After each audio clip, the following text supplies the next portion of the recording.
Imagine you are on a journey, but suddenly there is a wall in your path. No road, no bridge, just concrete. That's exactly what's happening to thousands of wild animals every single day. But there is hope, and it's called Wildlife Corridor. Let's explore how these green highways are saving lives.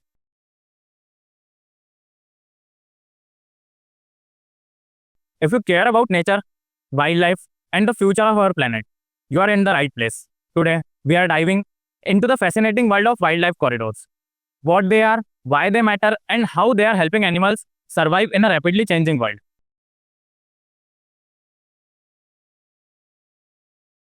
Urbanization, highways, railways, and farmland have carved up forests and grasslands into isolated patches.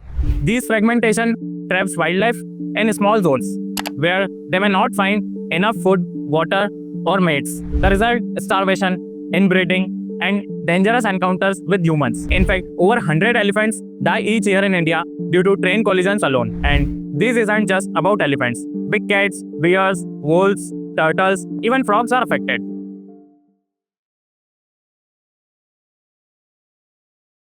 A wildlife corridor is a safe passage that connects two or more habitats. Think of it like as a natural bridge, tunnel, or animals to move safely between their homes. These can be overpasses planted with trees, grass, over highways, underpasses, or culverts for animals to pass beneath roads, even strips of forest linking to larger forests. They help animals migrate, breed, and find food, just like they used to before humans interrupted their routes.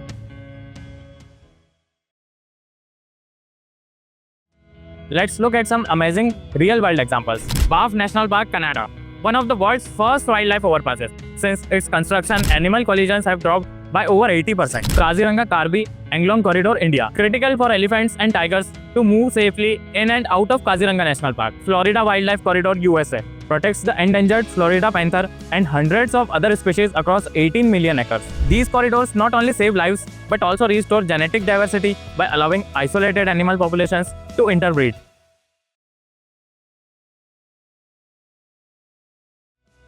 But it's not easy. Building a corridor means working across state lines, involving communities, and navigating politics and money. Sometimes projects are delayed or blocked due to land ownership, lack of funding, or infrastructure development. Even worse, some corridors that do exist are blocked by fences, farms, or garbage dumps, making them useless.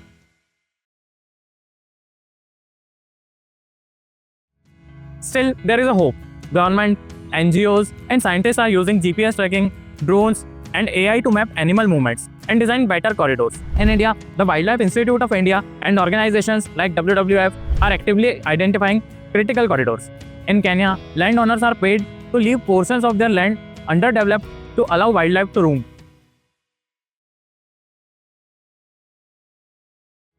Wondering how can you help? Here is how. Support conservation groups that build and protect corridors. Speak up. Ask local leaders to include wildlife corridors in urban planning. Volunteer or donate to forest and wildlife projects. Educate others, especially kids. The more we know, the more we care.